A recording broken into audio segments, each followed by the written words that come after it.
Hello everybody, I am Sachin, I am back. आज बात करते हैं अर्नब गोस्वामी की। और आज का वीडियो मैं हमेशा इंग्लिश में वीडियो शूट करता हूँ, आज आप हिंदी में कर रहे हैं क्योंकि टॉपिक कुछ ऐसा है। अर्नब गोस्वामी जिनको कल अरेस्ट किया गया और कुछ लोगों को बड़ी खुशी हो रही है, कुछ लोगों को बड़ा दुख हो रहा है, उसके बारे में बात करेंगे। पहले बात करते हैं अर्नब गोस्वामी है कौन। सबसे पहले तो इंडिया के बहुत ही पॉपुलर एंकर हैं, जर्नलिस्ट हैं।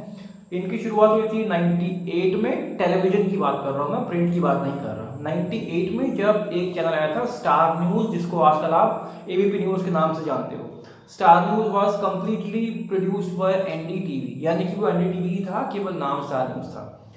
उसके बाद जब स्टार न्यूज़ से एनडीटीवी का कॉन्ट्रैक्ट खत्म हुआ, एनडीटीवी ने 2 नए चैनल स्टार्ट किए अपने 24/7 और इंडिया हिंदी वाला, तो ये वहाँ पर भी उनके साथ थे। 2000 आई थिंक 2006 तक ये एनडीटीवी में थे। उसके बाद टाइम्स नाउ पर आ गए एज चीफ एडिटर, और उसके बाद 2017 में इनका चैनल स्टार्ट हुआ रिपब्लिक। बात यह है कि कल गिरफ्तारी जो हुई, वहाँ तक की जर्नी उनकी शुरुआती दिनों से कब तक रही। ये बहुत बढ़िया जर्नलिज्म कर रहे थे जब तक स्टार एनडीटीवी पर थे, स्टार न्यूज़ पर थे, बहुत अच्छा काम किया इन्होंने।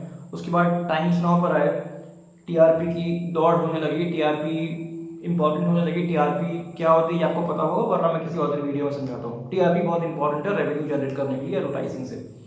तो जब से टीआरपी इंपॉर्टेंट होने लगी, हर चैनल एक अलग तरह की होड़ में आ गया कि मुझे ज़्यादा से ज़्यादा व्यूअर्स मिले। उसके लिए मुझे चीखना, चिल्लाना, सेंसेशन क्रिएट करना, कुछ भी करना पड़े वो मुझे करना है, जिससे कि ज़्यादा टीआरपी मुझे मिले और मेरा चैनल टॉप पर नंबर 1 पर आ जाए, जिससे कि एडवर्टाइजर्स से मैं ज़्यादा से ज़्यादा रेट चार्ज कर सकूँ और ज़्यादा से ज़्यादा एडवर्टाइजर्स मेरे पास आएँ, अगर वो मुझे अफोर्ड कर सकते हैं मेरे एडवर्टाइजिंग के रेट्स। तो इनका प्रोग्राम न्यूज़ आवर बहुत फेमस हुआ टाइम्स नाउ पर। लगभग 10 साल ये वहाँ पर रहे। इनका शो 9 PM पे आता था, बहुत ही फेमस शो था, इसमें कोई शक नहीं। नवंबर 2016 में इन्होंने टाइम्स नाउ से रिज़ाइन कर दिया और मई 2017 में ये आ गए रिपब्लिक पर। Republic is a completely BJP funded channel, not officially. इसके जो फाउंडर थे, को फाउंडर है, उनका नाम है Rajeev Chandrasekhar. He is a BJP MP। Kerala में एनडीए के वाइस चेयरमैन भी हैं। तो कंप्लीटली एक बीजेपी सपोर्टेड चैनल है ये। ऑफिशियली आप सारी जो भी बातें बता रहा हूँ सब आप विकिपीडिया पे या गूगल पर आप कंफर्म कर सकते हैं, मुझे करने की ज़रूरत नहीं थी क्योंकि मैंने सारी चीज़ें देखी हैं, पढ़ी हैं और मुझे एक्चुअल में पता है। आप सब वेरीफाई कर सकते हैं। जो भी मैं कह रहा हूँ कुछ भी ऐसा नहीं है जो वेरीफाइबल नहीं है, क्योंकि प्रोपोगंडा या विदाउट फैक्ट्स मैं कोई बात यहाँ नहीं बोलूँगा। आप वेरीफाई करना चाहें प्लीज़ करिएगा। ये चैनल स्टार्ट किया था इन्होंने मई 2017 में। जब से ये वहाँ पर आए हैं, इनका सिर्फ एक उद्देश्य है, सिर्फ Congress, Gandhi, Muslim, anything that is opposing BJP, उसको इन्हें नीचे दिखाना है और बीजेपी को प्रमोट करना है हर लिहाज से। उसके लिए वो किसी भी हद तक जा सकते हैं, किसी भी हद तक। शुरू से ऐसा नहीं थे कि वो फैंटास्टिक जर्नलिस्ट, बहुत अच्छे थे। टाइम्स नाउ तक ये ठीक काम कर रहे थे।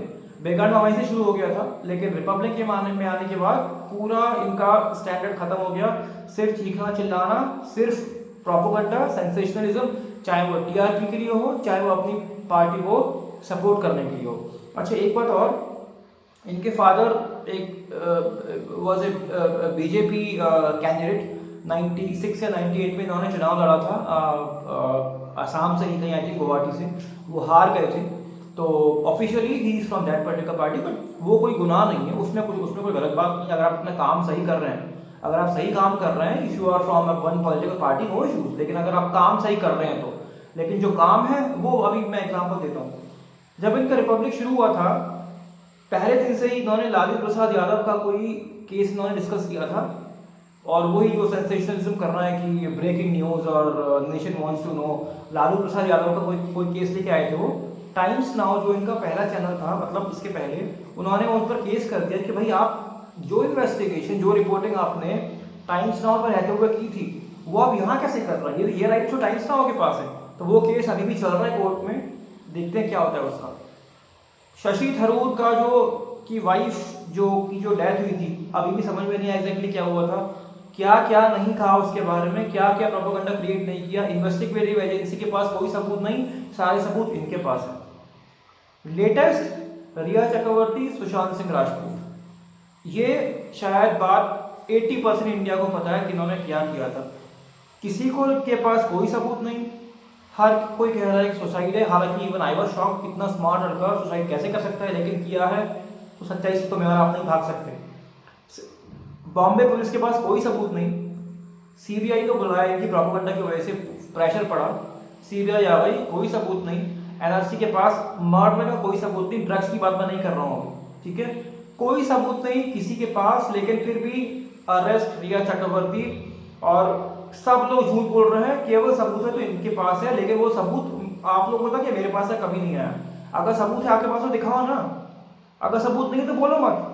तुमने उसका कैरियर बर्बाद कर दिया, भाई जेल में है ड्रग्स के चक्कर में, पूरी फैमिली को बर्बाद कर दिया तुमने। एक झूठा ऐसे खिलाया कि Rhea has killed Sushant Singh Rajput directly और इनडायरेक्टली। ये क्या बात हुई अभी? क्या तुम्हारे पास सबूत है? तुम क्या देश की पुलिस से, तुम Maharashtra police, Bihar police, CBI, NRC, तुम सबसे ऊपर हो? तो अगर है तो मुझे दिखाओ ना, जो तुम्हारे पास प्रमाण है, सबूत है, तो सबके सामने लेके आओ। तुम्हारे पास कुछ नहीं है। अब पूरा इंडिया बेवकूफ बन गया, 70 to 80% लोग, और विश्वास भी कर लिया उसकी बातों पर। तो केवल वो खुद दोषी नहीं है, दोषी जो लोग मेरे वीडियो को देख के मुझ पर नफरत कर रहे हैं इस वक्त, या जिनको विश्वास हो गया था कि शी हैज किल्ड हिम, अभी क्या माफी मांगोगे उनसे कि उसका करियर जो बर्बाद किया, उसका भाई जो जेल में है, चलो उसकी वो बात अलग रखते हैं, ड्रग्स थोड़ा जो भी एंगल था उसका, चलो उसको सजा मिली, ठीक है, लेकिन उस फैमिली का क्या जो पूरी बर्बाद हो गई। और अब जब कल अर्नब गोस्वामी को कल आप अरेस्ट किया गया, तब बहुत लोगों को लग रहा है कि इंडिया में प्रेस फ्रीडम नहीं है या अभिव्यक्ति की आज़ादी, अच्छा फ्रीडम ऑफ एक्सप्रेशन नहीं है। जब हाथरस में कोई कवर करने के लिए जाता है, उसको आप सेडिशन के केस में, देशद्रोह के केस में आप अंदर कर देते हो, वो यूपी पुलिस से कोई सवाल नहीं करेगा। मिड डे मील की खबर आई थी कि बच्चे नमक के साथ रोटी खा रहे हैं, कुछ नहीं है उनको खाने में दिया जा रहा। मिड डे मील जो आई थिंक यूपी की खबर थी, वो जिस जर्नलिस्ट ने उसको कवर किया उसको जेल कर दिया, उसके खिलाफ पता नहीं क्या क्या लगा दिया, तब कुछ नहीं। डॉक्टर कफील खान, जिस बंदे ने बीआरडी मेडिकल कॉलेज में कितने बच्चों को, गोरखपुर वाला, कितने बच्चों की जान बचाई, क्योंकि योगी आदित्यनाथ की सरकार कटघरे में थी, तो उसके ऊपर क्या क्या चाल लगा के 200 दिन वो बंदा जेल में रह के आया है, और अभी रिलीज किया है उसको कोई 1 या 1.5 महीने पहले। वो बिहार जाकर भी कितने बच्चों को इलाज कर किया है फ्री ऑफ कॉस्ट। तो जो तुम्हारे पार्टी का दुश्मन है उसके खिलाफ आप प्रोपेगेंडा चलाएंगे, ऐसा जर्नलिस्ट तो भाई नहीं कर सकता कोई। या तो सीधे ये बोलो क्या मैं पॉलिटिकल स्पोक्स पर्सन, ठीक है, ठीक बात है, लेकिन तब भी फैक्ट्स तो रखो। कम से कम रिया चक्रवर्ती ऐसा कांड तो ना करो, कम से कम लालू प्रसाद यादव वाले केस है जो तुम यहाँ पर आए थे, इस चैनल को तुमने स्टार्ट किया था, तुम्हारे ऊपर खुद भी एक केस चल रहा है, एक बार वो भी तो सबके सामने बोल दो कि हाँ जी मेरे ऊपर भी केस है। नेपोटिज्म की बात करते हो, वो कंगना जो बोल रही थी, तुम्हारे इंटरव्यू पे आई थी, Kangana is a fantastic actress, अभी तो लेकिन मैं नहीं पसंद करता उसको। तुम्हारी वाइफ तुम्हारा पूरा स्टूडियो संभालती है, क्या ये नेपोटिज्म नहीं है? जिन लोगों ने तुम्हारे पे इल्जाम लगाया, जिसकी वजह से तुम आज जेल में हो, एक इंटीरियर डिजाइनर थे, नाम अभी याद नहीं आ रहा, आप देख सकते हैं, 2 साल पहले का केस था, वो केस शट डाउन कर दिया। 2 साल का केस सरकार ने ओपन किया, शायद ये पॉलिटिक्स की वजह से किया, ठीक है, मानता हूँ ये बात। अगर तुम उद्धव ठाकरे और संजय राउत तुम ललकार रहे हो तो पुराना केस ओपन किया, बिल्कुल ठीक बात है, लेकिन वैलिड तो है ना आज भी। वो ये कह रहे हैं कि मैं, जो लेडी है वो कह रही है कि मेरे हस्बैंड ने इनके स्टूडियो को डिजाइन किया था, he was an interior designer. 84 lakh rupees Arnab Goswami को, इनके हस्बैंड को देने थे, लेकिन उन्होंने नहीं दिया, उन्हें धमका रहे थे और फोर्सफुली उन्होंने सुसाइड कर लिया, क्योंकि इन्होंने ये फोर्स कर रहे थे। ऐसा मामला सामने आया है और वो सब अवेलेबल है, आप देख सकते हैं। तो अगर इस मामले की वजह से कुछ अरेस्ट किया गया है, हालांकि तरीका गलत था, जैसे घसीट के लेकर तरीका गलत था, लेकिन 1 घंटे तक वो दरवाजे पर नॉक करती थी पुलिस, उन्होंने दरवाजा ही नहीं खोला और झूठ बोल रहे हैं कि मेरी तबीयत खराब है, वहां नखरे दिखा रहे हैं जैसे कि आप कोई मुलजिम ना हो, आप विक्टिम हो। अगर ऐसी हरकत करोगे तो पुलिस वही करेगी जो करना चाहिए था, ठीक है। तो मुझे अर्नब गोस्वामी से 1% सिंपैथी नहीं है, लेकिन हाँ बदला तो लिया जा रहा है, पार्टी बदला ले रही है, शिवसेना, बिल्कुल सही बात है, लेकिन क्योंकि उसकी हरकतें ऐसी हैं, इसलिए मुझे 1% भी मैं सिंपैथी अर्नब गोस्वामी के साथ नहीं दिखाने वाला। और जो लोग कह रहे हैं जो इनके पत्रकार जो लोग कह रहे हैं टीवी पर कि ऐसा नहीं किया जाना चाहिए था, क्यों नहीं किया जाना चाहिए था?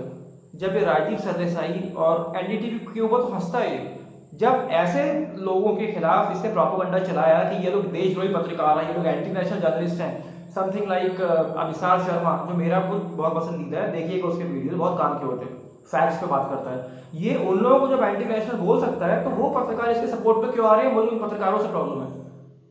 तो जो लोग कह रहे हैं प्रेस फ्रीडम और इसके राइट्स नहीं दिए जा रहे, किस बात के राइट्स?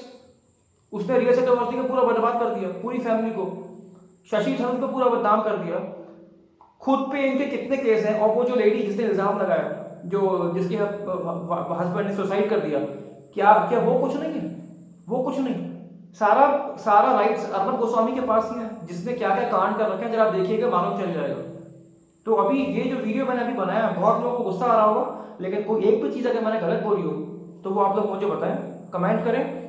अगर कोई उल्टा सीधा कमेंट आएगा तो मुझे लगता है आ सकते हैं मेरे ऊपर, लेकिन कोई भी ऐसी बात नहीं है जो कि वेरीफाई ना हो। और वो गौरी लंकेश का जो मर्डर हुआ था, उस वक्त तो किसी ने भी नहीं कहा था कि हाँ जी गलत हुआ है। पॉलिटिकल पार्टीज जो बीजेपी स्पेशली, और वो सारे राइट विंगर्स वालों ने उनको उसको हत्या की थी, किसी ने कुछ नहीं बोला। और अभी हमारे अमित शाह, प्रकाश जावड़ेकर और स्मृति ईरानी, कोई पॉलिटिकल पर्सन ऐसा नहीं है जो सेंटर में हो और बीजेपी का सपोर्टर हो कि अर्नब गोस्वामी से गलत हुआ है। आज के पहले किसी जर्नलिस्ट के लिए शायद इतना सपोर्ट तो सामने नहीं है। तो क्या जो मैंने कहा कि he is completely BJP spokes person, तो क्या कुछ गलत बोल दिया मैंने? कुछ गलत बोल दिया तो बताइए आप लोग। बहुत सारी बातें बोलना चाह रहा था, लेकिन सारी बातें सच है, चेक करिएगा। कुछ गलत हो तो ज़रूर बताएं। ये वीडियो देखकर कुछ लोगों को गुस्सा ज़रूर आ रहा होगा, मुझे पता है, उसके लिए सॉरी, लेकिन बात सच है। जर्नलिस्ट का काम सच्चाई दिखाना होता है, चाहे वो एंटी कांग्रेस हो, एंटी बीजेपी हो, चाहे एंटी एनीथिंग हो। जर्नलिस्ट पब्लिक का रिप्रेजेंटेटिव होता है, सरकार से सवाल पूछता है, अपोजिशन से नहीं। और ये सर हमारे एग्जैक्टली अपोजिट कर रहे थे 2014 के बाद से। ठीक है, आई एम रियली सॉरी, ये वीडियो बनाया, गुस्सा आ रहा होगा, आ सकता है, लेकिन सच है, कुछ लोगों को पसंद भी आएगा। Alright, thank you so much, मिलेंगे नेक्स्ट वीडियो में, बाय।